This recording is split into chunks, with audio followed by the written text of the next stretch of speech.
তাদেরকে কারিগরি প্রশিক্ষণ, তাদেরকে তৃতীয় ভাষা শিক্ষার মাধ্যমে, তাদেরকে ভোকেশনাল ট্রেনিং এবং ফ্রিল্যান্সিংয়ের মাধ্যমে যে অনলাইনে যে জব ফেয়ার অফার করে আমরা কর্মসংস্থান তৈরি করতে চাই।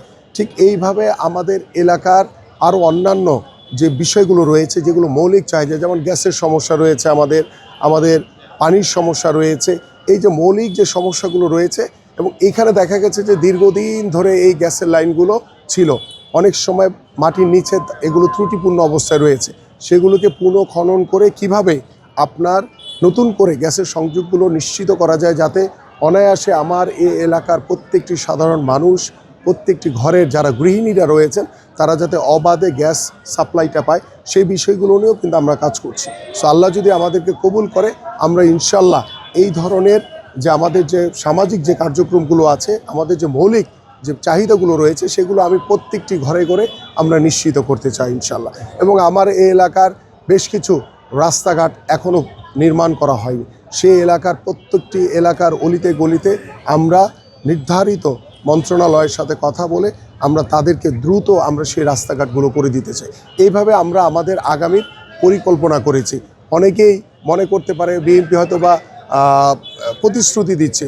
বিএনপি গত দীর্ঘদিন ধরে আমরা আমাদের দেশ গড়ার পরিকল্পনা নিয়ে আমি আমার এলাকার প্রত্যেকটি অলিতে গলিতে ছোট ছোট করে উঠান বৈঠক করেছি, প্রত্যেকের সাথে কথা বলে সমস্যাগুলো চিহ্নিত করেছি, এবং সেই সমস্যাগুলো চিহ্নিত করে আমরা বর্তমানে পরিকল্পনা করেছি এবং সেই পরিকল্পনা বাস্তবায়নের অপেক্ষা রয়েছে। পাশাপাশি আমি একটি বিষয় একটু বলতে চাই।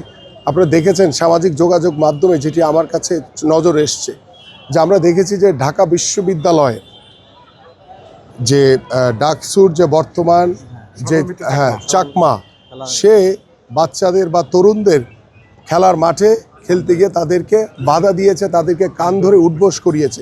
এটি অত্যন্ত দুঃখজনক। এইটি এখনই যদি এই ছাত্র শিবির তারা যদি এই ধরনের কর্মকাণ্ডের সাথে জড়িয়ে তারা যদি আমাদের যে সমাজ ব্যবস্থা, আমাদের তরুণদেরকে আমরা প্রত্যেকটি মাঠে মাঠে খেলার সুযোগ করে দিতে চাই। আমাদের বাংলাদেশ জাতীয়তাবাদী দল বিএনপির আগামীর ক্রীড়াঙ্গন নিয়ে বাংলাদেশ একটি পেশাদার স্পোর্টসের জায়গায় আমরা চলে যাচ্ছি ইনশাল্লাহ। সেই জায়গায় আমরা খেলাধুলাকে পেশা হিসেবে প্রতিষ্ঠিত করতে চাই। আমরা জাতীয় শিক্ষাক্রমে ৪র্থ শ্রেণী থেকে খেলাধুলাকে বাধ্যতামূলক করতে চাই।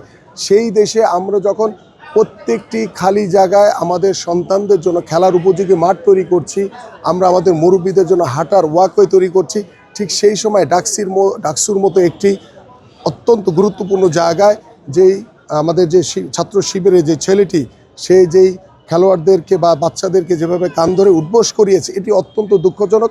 আমাদের মনে হয় এই বিষয়গুলো নিয়ে আপনাদের মিডিয়ার মাধ্যমে আমাদের সাধারণ মানুষের আরও অনেক সচেতন হতে হবে, কারণ আমরা খেলাধুলার একটি সুস্থ জাতি গড়ে তোলার জন্য খেলাধুলার কোনো বিকল্প নেই। সেই খেলাধুলার মাধ্যমে কিন্তু আমরা একটি সুস্থ জাতি গড়ে তুলতে পারি, সেই খেলাধুলার মাধ্যমে আমরা মাদকমুক্ত সমাজ করতে পারি।